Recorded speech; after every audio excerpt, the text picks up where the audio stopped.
So one of my podcast and YouTube channel viewers actually asked me a question, and I quote, "I'd love to see you talk about content creation a bit, like why you made your channel, why you did it, and how others who feel they should make one should do it," end quote. And so I wanted to talk a little bit about this for them because they really wanted me to explain my reasoning behind starting my podcast and my channel, which is something that I often don't talk about a lot unless asked about it because I'm generally focused on other things, which I don't want to get into. But so I'll give you guys a little bit of context. I didn't actually start my podcast portion of my content creation until I was 18. So I just turned 18 that November. Got a lot of equipment, got gaming PC, and so I decided to start doing podcasts as kind of a way to escape boredom because it was the pandemic, and I really had no idea that it was going to take off the way that it did. Now, as far as my YouTube channel is concerned, for YouTube, I had it for a long time. I never really did anything with it. A lot of the reasons why I didn't do anything with it included my podcasting schedule. Coronavirus had ended pretty much, so we were back in school. And I eventually decided that I was going to make my YouTube channel an extension of my podcast to save some time because a lot of my video adaptations were crossovers to my podcast anyways. And so a lot of the effort that I put into my podcast, I realized by making my YouTube channel an extension of my podcast, one, I could put out some exclusive content, which would give my viewers something to look forward to. And another reason is so that I could keep my podcast content in line with my YouTube channel and still be able to entertain people and provide an enjoyable experience for everybody. So in a nutshell, I'm really doing this for you guys. But something that really resonates with me as to why I personally love content creation in general is just the sense of identity that it gives me. It gives me my own identity, something that for the longest time I really struggled with finding, and it gives me something that I'm passionate about doing, that I can also extend to others and have them share in that blessing, and really, really give people a reason to immerse themselves into not just my content, but just anything that they're passionate about and set an example for them as to, how this should be done, how to better themselves in a way. And I have to pause for a minute here. Being that I'm a creator with autism, sometimes I often struggle with a lot of barriers because of that. Like, so for the longest time, people would often look away from my podcast because in the first few episodes, which are no longer available for various reasons, including quality and some other stuff, I had a very bad stutter. And so when I would do my podcast, I would have trouble, not because I didn't have a script most of the time, and not because I wasn't knowledgeable, but just because psychologically, I typically didn't speak in a way that was really understandable for neurotypical individuals. And so I would also find myself trying to extend my knowledge on how to improve that so that I could get better with speaking like I am right now. And probably the best way to word this is I didn't want it to sound like I was fumbling a football every single time I was walking with the ball, if that metaphor makes any sense. And so I really wanted to make myself better at not just my speech, but just better at it in general. So here's my first tip to you if you're looking into getting into the field of content creation in general. If you're having barriers, if you're struggling like I was, my first tip to you is don't overlook yourself.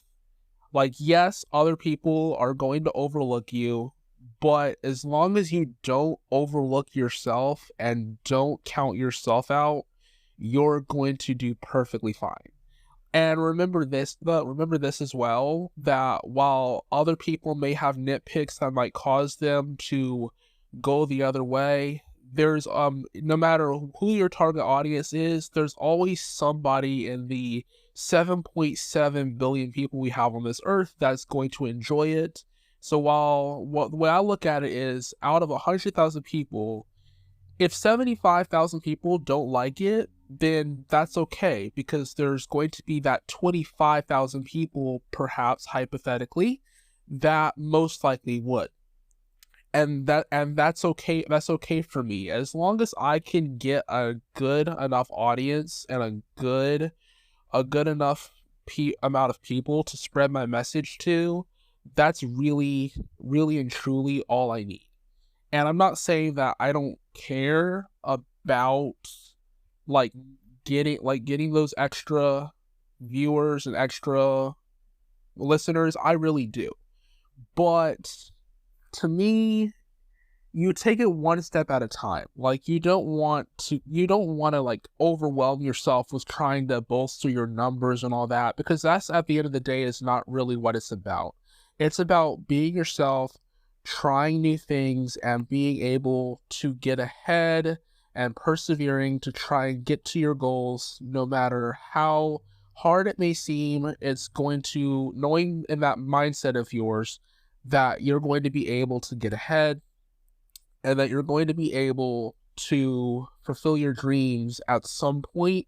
It might not happen in a day, it might not happen in a week, but just that mindset that you can achieve those goals should be more than enough to help propel you to a point where you feel that you're successful. And as long as you feel you're successful, and you know you're successful yourself, then don't pay attention to other people telling you that, hey, you're not successful because you don't have this metric and this metric and this metric. It doesn't freaking matter.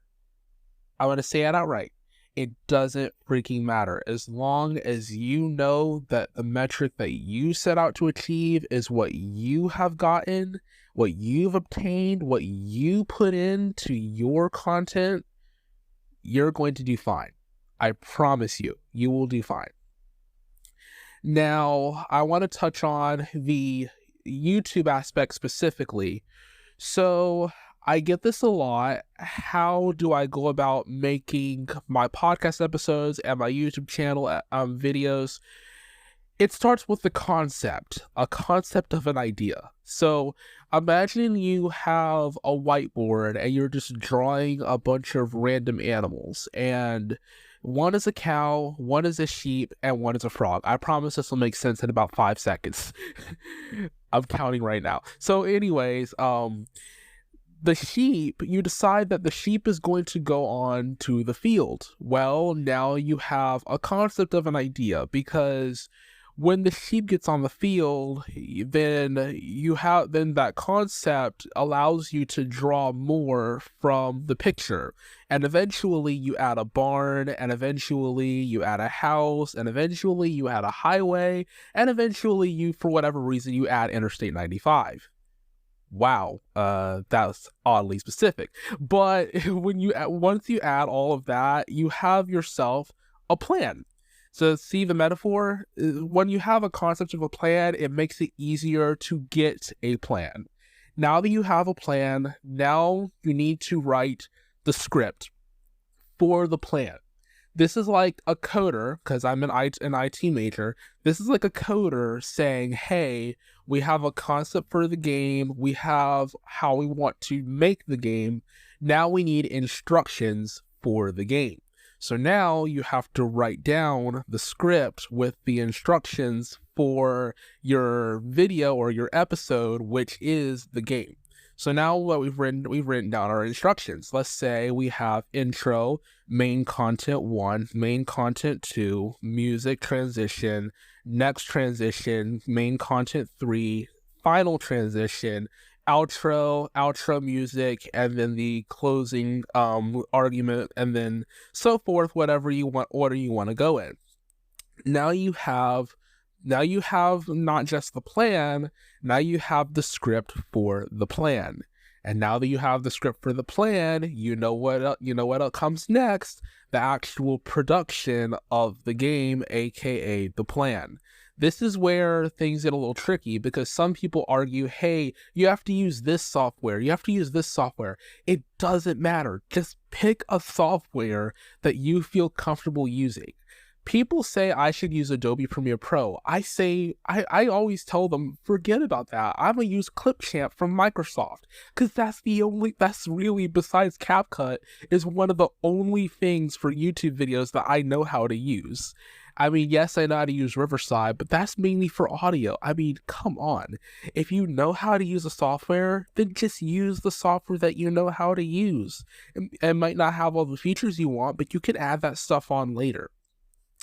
So now that you have the production part, you need to figure out how you're going to produce it. Well, I always tell myself, when you're producing your video or your episodes, to make sure that you mainly want to focus on the quality, but you also need to focus on efficiency too, because especially if you're a student or part-time working or full-time working employed, have kids, family, whatever, you're not going to have time to sit there necessarily for 7 hours a day, for 7 days a week trying to make a video. Not everybody has that amount of time. And so having an efficient plan, like how to break everything up and how to work on it, is very key. I've gotten so efficient to the point where I can make a video like this, or like an episode like this. You're hearing this, an episode like this, I could probably edit and turn it around in less than 2 hours if I really wanted to. I've gotten that good at efficiency. If you can get yourself to a point where not even you having to rush it necessarily, just having like 4 hours or less. If you can get to 4 hours or less, turnaround time for podcast episodes, maybe 24 hours or less for a YouTube video, because YouTube videos take a little bit longer depending on the type and the format you're going for, then you should generally be okay. You'll get the good quality that you want, but you'll also be able to turn it out fast enough so that you're not spending a whole week on a video when you could have one out in a day, and then that'll give you time to work on other stuff, and then you can put one out the next week so you're not lagging behind, if you get what I'm saying. So it's kind of like trying to find that balance of work and life and creation while still making sure that you're having that quality standard that you really want to achieve. Now, I'm going to get to the editing portion, because this is a really big one. So, remember how I said use a software that you're comfortable with using? Well, if you do that, you need to make sure that you also understand the amount of tools you're going to have to work with when it comes to editing. So, for example, like if I want to do editing out words for mistakes and whatnot, I'll put it into Riverside FM as a video file and then download the video file, and then I'll just edit the rest in Clipchamp. That way I don't have to go back through and edit it through Clipchamp, do the whole thing in Clipchamp and struggle to cut this word out and zoom in here and zoom out there. It makes it a lot easier for me to use 2 different softwares. If you have to use 2 different softwares, or even 3, it's better than just struggling with one. And honestly, if you're struggling with audio quality, there are some applications like this Dolby On app that I'm using to record on my phone. Riverside has theirs, Adobe Podcast has theirs, that will help you with that and do it for you. So I generally recommend those. And so that's really the main thing with the editing. So that's the YouTube aspect of it. Let's talk about the podcast side of things. So for podcasts, it's a different story because with most podcasts, unless you're doing a video podcast, you're not working with video necessarily. So you're going to be working with a lot of audio. For this, audio quality is everything. I know I've had some errors with audio quality in the past. I've gotten by, but if you're going to start a podcast, know what your audio and your entire layout, what your physical layout in your room, all that is going to look like in advance. Do your research, do everything. I've told myself from personal experience, more research has to go into a podcast than it ever would for YouTube and Twitch. That's because podcasting is way more delicate of a niche practice than YouTube and podcasts. I mean, YouTube and Twitch. And that's primarily because there's only so many things that could go wrong with a YouTube video or a Twitch stream, but there are way more things that can potentially turn people off from a podcast, at least from my experience. So doing way more research for podcasts is extremely important. You're probably going to spend more time researching for a podcast. You probably spend a couple hours on YouTube. You'll probably spend quite a few days researching for a podcast. And I'm telling you this because one of the issues that I had when I first started was I didn't do my research first, and that cost me for quite a while. It was kind of tough to rebound from that. You don't want that to happen when you're making your first impression. And something else that I really cannot emphasize enough, if you're going to do a podcast, because your audio quality is like 100% the most important thing, because in most cases that's all you have that separates you from some people, besides your topic and your niche.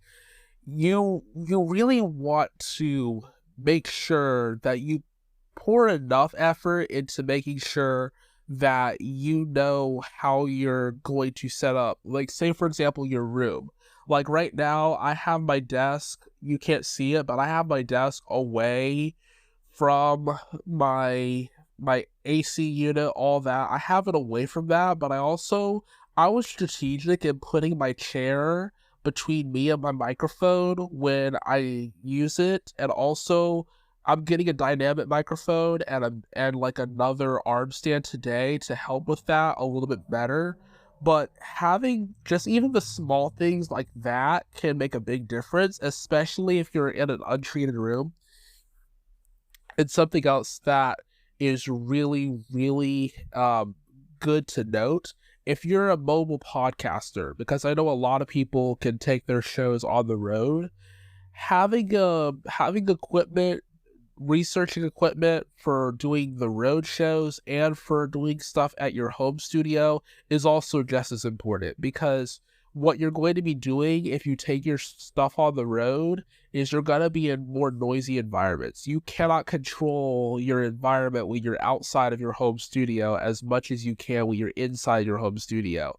That's because you have other factors to worry about, like other people, traffic, construction work, all this other stuff that could be happening in a public space, and you want to make sure that you're prepared for that.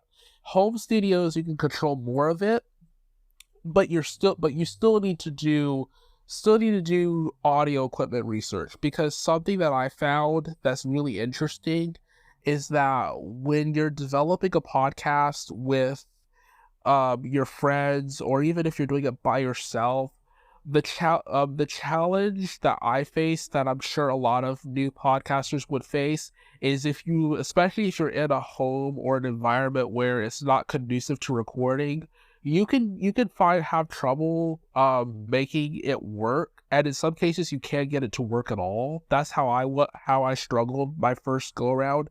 You could also be in a situation where if you ask for help from other people, some people would shun you, might shun you or try or recommend things that are not specific to your situation because they might not understand that this is your only options, that you might not live in a big suburban house and have central AC and heating where you can avoid having the AC turned on behind you at all times. You might not be in a situation like that, and other people are. So when you ask for help, it's common that they might not understand that, hey, you can't help the situations. And I've had people before when I asked for audio help, they just straight up told me like, hey, there's nothing we can do for you because of where you live, because you don't have the money and the necessary tools to move to an area where you can resolve the situation. You're screwed pretty much. And that's the odd that I'm gonna tell you straight up. Like, there are some people that will straight up tell you that to your face. I've had several occasions where people have straight up told that to me to my face after I asked them for help with audio. I'm not gonna say who it was, but it's happened.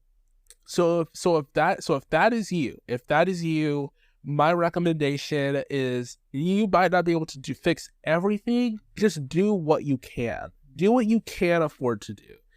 Even if you can't afford to fix everything, fixing at least 75% to even 50% at that point of the problems you have would make a bigger difference than just giving up and doing nothing at all.